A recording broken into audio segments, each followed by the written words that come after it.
അപ്പൊ സുഹൃത്തുക്കളെ, നമ്മളെ ആങ്ങവഴിയിൽ നിന്ന് നമ്മൾ ടിക്കറ്റ് എടുത്ത് പാസ് എടുത്ത സ്ഥലമല്ലേ, അവിടുന്ന് ഏകദേശം 100 കിലോമീറ്ററോളം നമ്മൾ സഞ്ചരിച്ച് കാനന പാതയിലൂടെ ഘോരമായ വനത്തിന്റെ നടുവിലൂടെ, അതായത് പെരിയാർ ടൈഗർ റിസർവിനുള്ളിലൂടെയാണ് നമ്മൾ ഗവിയിൽ എത്തിയിരിക്കുന്നത്. ഗവി ശരിക്കും ഈ ഒരു ഗവിയാർ ഡാം തന്നെയാണുള്ളത്. ആ ഡാമിന്റെ മുകളിലാണ് നമ്മൾ നിൽക്കുന്നത്.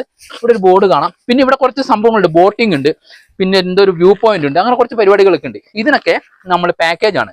4000 രൂപയുടെ പാക്കേജ് ഓൺലൈനിൽ ചെയ്താൽ മാത്രമേ നമുക്ക് ഇതിലൊക്കെ കയറാൻ കഴിയുള്ളൂ. ഇല്ലാത്തൊരു വന്നു കഴിഞ്ഞാൽ ഇതിലെ ഇങ്ങനെ കാണാം. ഇവിടെ ഈ ഡാം കാണാന്നുള്ളതാണ് മെയിനായിട്ട്. നമ്മൾ ചിലപ്പോൾ ശ്രദ്ധിക്കുക പോലുമില്ല ഇതാണ് ഗവി എന്ന്, നമ്മളങ്ങ് അടിച്ചുവിട്ട് പോകും. പക്ഷേ ഈ ഗവി എന്ന സ്ഥലം മാത്രമല്ല, നമ്മൾ ഈ പോയിന്റ് മാത്രമല്ല, ആങ്ങമൂഴിയിൽ നിന്ന് ഇങ്ങോട്ട് വരുന്ന ആ ട്രാവലിംഗ് ഉണ്ടല്ലോ, നമ്മൾ ഡ്രൈവ് ചെയ്ത് വരുന്ന സുഖം, ആ ഒരു കാഴ്ച, അതാണ് ഗവിയുടെ ഹൈലൈറ്റ് എന്ന് പറയുന്നത്. അപ്പം നിങ്ങൾ ഫാമിലി ആയിട്ട് തീർച്ചയായിട്ടും എത്തണം. അതുപോലെ തന്നെ കാണിച്ചത് ഈ ഗവിയാർ ഡാമിന്റെ മുകളിൽ ഇങ്ങനെ നിന്ന് കഴിഞ്ഞാൽ അടിപൊളി കാഴ്ചയാണ്. ഇങ്ങോട്ട് നോക്കി നോക്കൂ നിങ്ങൾ. ഇവിടെ നിന്ന് കഴിഞ്ഞാൽ പറഞ്ഞറിയിക്കാൻ കഴിയാത്തൊരു സുഖമാണ് സുഹൃത്തുക്കളെ. ഇതങ്ങോട്ട് നോക്ക് നിങ്ങൾ, എന്താ രസം നോക്ക്. ഈ തടാകം, ഈ ഡാമിലെ വെള്ളക്കെട്ട് നമുക്ക് ഇങ്ങനെ കാണാൻ കഴിയും. എന്ത് രസമാണെന്നറിയോ? നമ്മൾ ചില സിനിമകളിൽ അല്ലെങ്കിൽ ചില വിദേശ രാജ്യങ്ങളിലെ ചില സ്ഥലങ്ങളിലൊക്കെ പോയ ഒരു ഫീലാണ്. അപ്പൊ നിങ്ങൾ തീർച്ചയായിട്ടും ഇങ്ങോട്ട് പറഞ്ഞാൽ നമ്മുടെ നാട്ടിൽ, നമ്മുടെ കേരളത്തിൽ ഇത്രയും ഗംഭീരമായ, അതും കാടിന്റെ ഹൃദയഭാഗത്തൂടെ സഞ്ചരിച്ച് ഈ ഗവിയുടെ പോയിന്റിൽ എത്തുക എന്നൊക്കെ പറഞ്ഞാൽ അതൊരു പ്രത്യേക അനുഭൂതിയാണ് സുഹൃത്തുക്കളെ.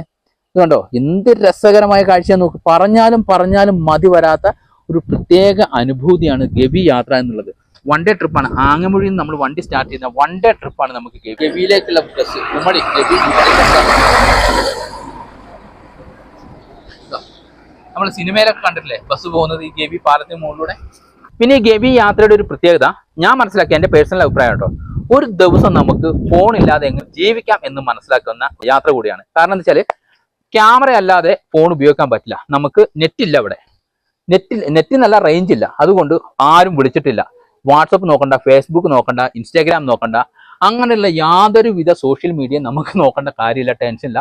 വേറൊരു യാത്ര, വേറൊരു ലോകത്തേക്ക് നമ്മൾ വന്നിരിക്കുകയാണ്. അതാണ് ഇതിനെ എനിക്ക് ഏറ്റവും ഇഷ്ടപ്പെട്ട കാര്യം. ഫോൺ റിങ് ചെയ്തിട്ടില്ല.